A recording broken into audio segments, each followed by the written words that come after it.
Thanks for checking out this horror movie superlatives video. So these are the horror movie superlatives for 2005. Go ahead, watch my video and get my picks for the year, and then you can go ahead. Linked in the description is your friendly neighborhood Uncle Pete's channel. Go to his channel, watch the video of the same name, and get his picks. And then if you want to participate in this, other than commenting, we do love the comments. You can keep those coming, and it's always great to hear what your picks may have been for these years.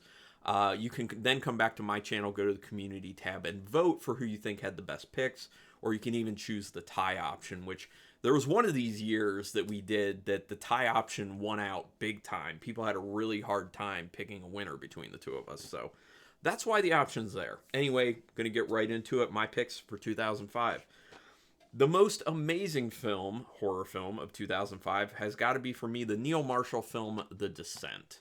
I actually got my wife to go see this in the theater with me, which she was not happy about while watching it and after having seen it, because this one is pretty scary for people. This is one of those films that really uses the immersion of a theater very well. It still works quite well on video. Obviously, I have the DVD form, but this film is basically about a bunch of women who are going on a spelunking expedition, and there is some kind of backstory stuff to it with a few of the characters, but I don't want to get into that because it's kind of ends up being kind of spoilery.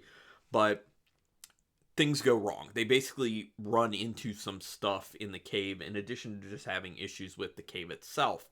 For me, the scariest thing in this film is literally the claustrophobia. There are some very tight spaces. It's filmed in such an interesting claustrophobic feeling way that it was really spiking my anxiety. I do have claustrophobia, and when I was seeing it in the theater, it being particularly immersive of an experience, I was feeling very anxious watching this film. So like the first, maybe not quite half, but close to half of the film is a lot of their kind of spelunking stuff that just keeps that closed in tight space feel so well, and it just makes you not only feel like, man, like the walls are closing in on me, but it also feels like, man, if anything goes wrong, how are they going to get out? Not only how are they going to get out, but how would they get out quickly because of all these tight spaces and how hard it was to get where they end up going. But obviously you can see from this that there's a lot of blood that ends up happening at some point. But yeah, the horror element of it is a lot of fun as well. I think kind of unique. And yeah, I think it's just great that there are those two things coming together. It's actually a decent horror film, and then also, again, the claustrophobia of the spelunking was something I've just never experienced in a film before, and it was terrifying to me. Just straight up terrifying. The performances are really good, too. I really do highly recommend this film if you haven't seen it. This was one of two good Neil Marshall movies I've seen, the other being Dog Soldiers. So yeah, check out The Descent, my pick for 2005's Most Amazing. Now, the next one is one that I guarantee a lot of you have not seen, but I would, if it sounds like it's interesting to you, I would definitely seek it out. The best So Bad It's Good film for me of 2005 has to be the Japanese film Meatball Machine. This is a wild, wild film.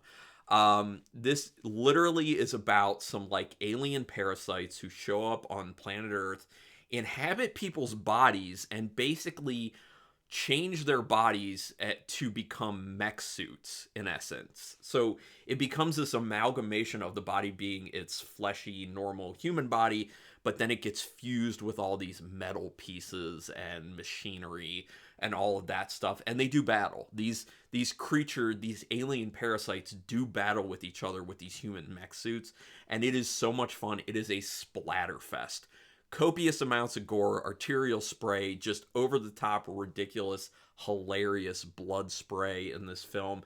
And the practical effects look really fun. All the costuming is a lot of fun as well. You can tell it's a low budget affair, but for how low budget it is, I think it looks pretty great.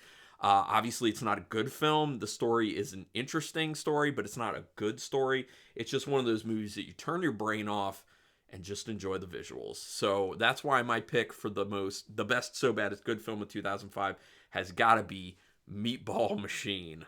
Check that one out for sure.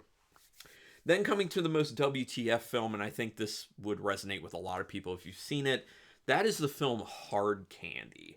Now, this one stars Elliot Page, and This was a movie, man. So it's basically about a young woman who ends up meeting a guy online, and it's this whole kind of trying to draw this individual in to for nefarious reasons. They end up coming over to his house, and he thinks that he's going to get lucky. Well, things go a little different in this story than you might assume. And one of the reasons I picked this as the most WTF is where it ends up going in the final bit of the film.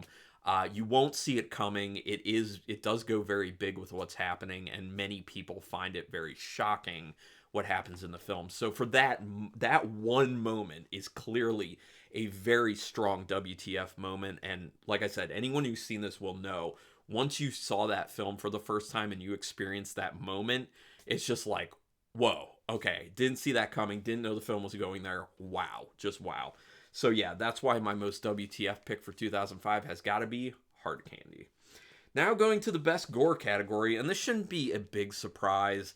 It's going to be Hostel. Eli Roth's Hostel. I actually saw this in the theater, and I will say that I was prepared for it to be even more unflinching with the torture and the gore.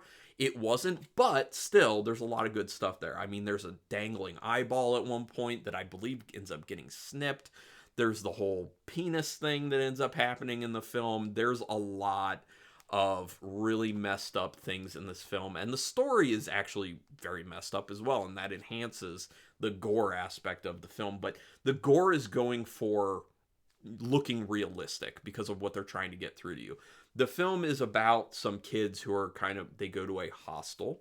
They're, Americans in Europe, and they go to a hostel where they're then abducted from that hostel and are taken into this underground community where people are basically bid on for people to purchase so that they can torture and kill them. And it is messed up, obviously. A lot of people know about this film. I'm sure there aren't many horror fans out there who haven't even at least heard of this film.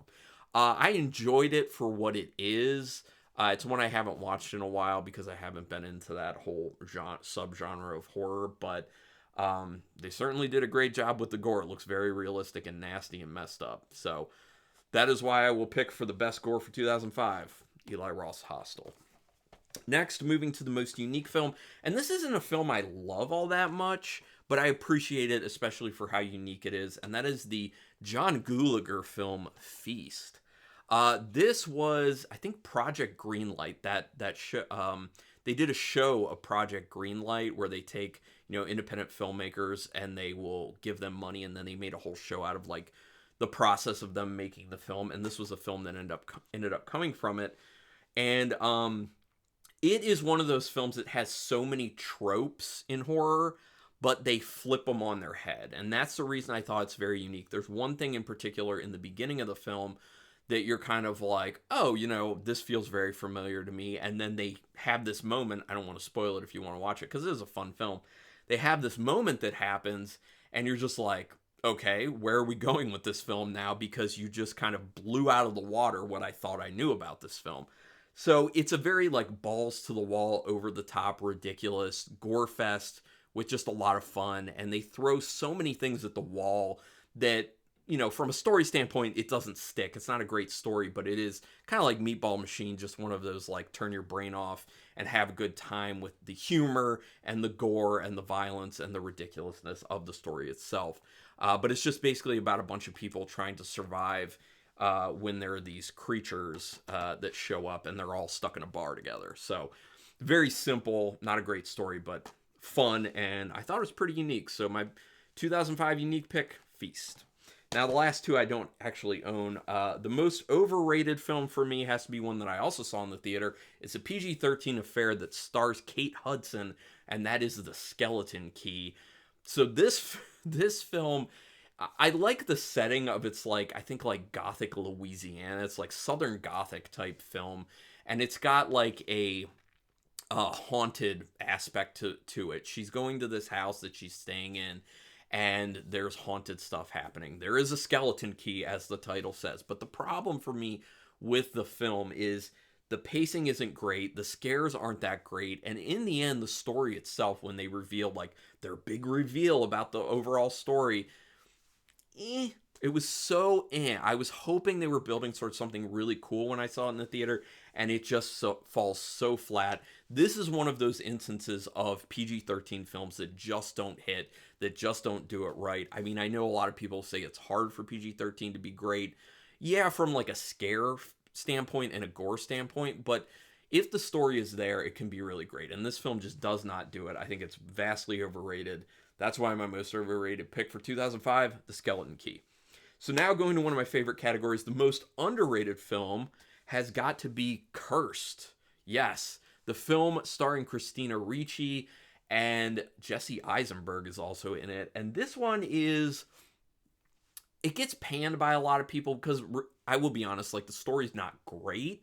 But when you accept the fact that the story's not great, it's actually filmed extremely well, and they have a lot of really good, intense scenes to it. It's basically about a brother and sister who are fighting to find this werewolf who ends up biting one of them and has been biting other people. And it's kind of this race against time to try and find this werewolf to take them out. Because if they take out that werewolf, then they won't become werewolves themselves. So it's this kind of like whodunit type film. So I love that mystery aspect of it. But also, like I said, there are a lot of really intensely filmed scenes, including one that's involved in being in a parking garage. And I'm sure if you've seen the film, you know exactly what I'm talking about.